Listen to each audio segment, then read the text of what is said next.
মধ্যপ্রাচ্যে সংঘাত, ফুরিয়ে আসছে মার্কিন ক্ষেপণাস্ত্রের মজুদ, দুশ্চিন্তায় পেন্টাগন। মধ্যপ্রাচ্যের আকাশ এখন রণক্ষেত্র। তেহরানের আকাশে বিস্ফোরণের প্রচণ্ড শব্দ আর ওয়াশিংটনের নীতিনির্ধারকদের কপালে চিন্তার ভাঁজ, সব মিলিয়ে এক অস্থির পরিস্থিতি। তবে এবারের উদ্বেগের কারণ শুধু যুদ্ধ নয়, বরং যুক্তরাষ্ট্রের সামরিক সক্ষমতার সীমাবদ্ধতা। যুদ্ধের মাত্র 4 দিনের মাথায় পেন্টাগন থেকে আসা এক সতর্কবার্তা বিশ্ব রাজনীতিতে নতুন আলোচনার জন্ম দিয়েছে। 10 দিনের সংকট ও ফুরিয়ে যাওয়া অস্ত্রভাণ্ডার। আল জাজিরার এক সাম্প্রতিক প্রতিবেদনে বলা হয়েছে, পেন্টাগন প্রেসিডেন্ট ডোনাল্ড ট্রাম্পকে জানিয়েছে যে বর্তমান গতিতে হামলা চলতে থাকলে আগামী 10 দিনের মধ্যে যুক্তরাষ্ট্রের গুরুত্বপূর্ণ ক্ষেপণাস্ত্রের মজুদ বিপজ্জনক পর্যায়ে নেমে আসতে পারে। বিশেষ করে মাঝ আকাশে শত্রু ক্ষেপণাস্ত্র ধ্বংস করার জন্য ব্যবহৃত ইন্টারসেপ্টার এবং নিখুঁতভাবে লক্ষ্যভেদে সক্ষম গাইডেড মিসাইলগুলোর সংকট দেখা দিতে পারে।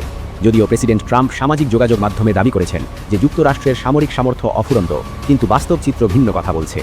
চাপের মুখে থার্ড ও স্মার্ট বোমা। প্রতিরক্ষা বিশ্লেষকদের মতে সবচেয়ে বড় সংকটে রয়েছে যুক্তরাষ্ট্রের সর্বাধুনিক প্রতিরক্ষা ব্যবস্থা থার্ড।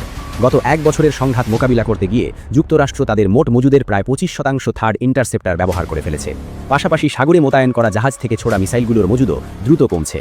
অন্যদিকে সাধারণ বোমাকে স্মার্ট বোমায় রূপান্তর করার প্রযুক্তি জে ড্যামের চাহিদাও এখন তুঙ্গে। ইরান প্রতি মাসে যেখানে প্রায় 100টি ক্ষেপণাস্ত্র তৈরি করতে পারছে, সেখানে যুক্তরাষ্ট্র ও তার মিত্ররা মাসে মাত্র 6 থেকে 7টি প্রতিরক্ষামূলক ইন্টারসেপ্টার তৈরি করতে সক্ষম। উৎপাদনের এই বিশাল ব্যবধান দীর্ঘমেয়াদী যুদ্ধে ওয়াশিংটনকে বড় ঝুঁকিতে ফেলতে পারে। যুদ্ধের আকাশচুম্বী খরচ। কেবল অস্ত্রের অভাব নয়, আর্থিক চাপের দিকটিও উঠে এসেছে সেন্টার ফর নিউ আমেরিকান সিকিউরিটির তথ্যে। যুদ্ধের প্রথম 24 ঘণ্টাতেই খরচ হয়েছে প্রায় $79 মিলিয়ন। বর্তমানে 2টি বিশাল বিমানবাহী রণতরী মোতায়েন করা এবং আকাশপথে সমন্বিত অভিযান চালাতে গিয়ে প্রতিদিন কয়েকশো কোটি ডলার ব্যয় হচ্ছে। শুধুমাত্র ইউএসএস জেরাল্ড আর ফোর্ড রণতরীটি সচল রাখতেই প্রতিদিন ব্যয় হয় $6.5 মিলিয়ন বেশি। বাজেট ও ভবিষ্যৎ ঝুঁকি। পেইন ওয়াটান বাজেট মডেলের পরিচালক কেন স্মেটার্সের আশঙ্কা, মধ্যপ্রাচ্যে এই অস্থিরতা দীর্ঘস্থায়ী হলে মার্কিন কোষাগার থেকে $210 মিলিয়ন বেশি খরচ হয়ে যেতে পারে। উল্লেখ্য, 2023 সালের অক্টোবর থেকে এখনও পর্যন্ত ইসরায়েলকেই $21 মিলিয়ন সামরিক সহায়তা দিয়েছে যুক্তরাষ্ট্র। ক্রমাগত এই ব্যয় এবং অস্ত্রের ক্রমবর্ধমান চাহিদা যুক্তরাষ্ট্রের প্রতিরক্ষা ব্যবস্থাকে বড় ধরনের চ্যালেঞ্জের মুখে ঠেলে দিচ্ছে।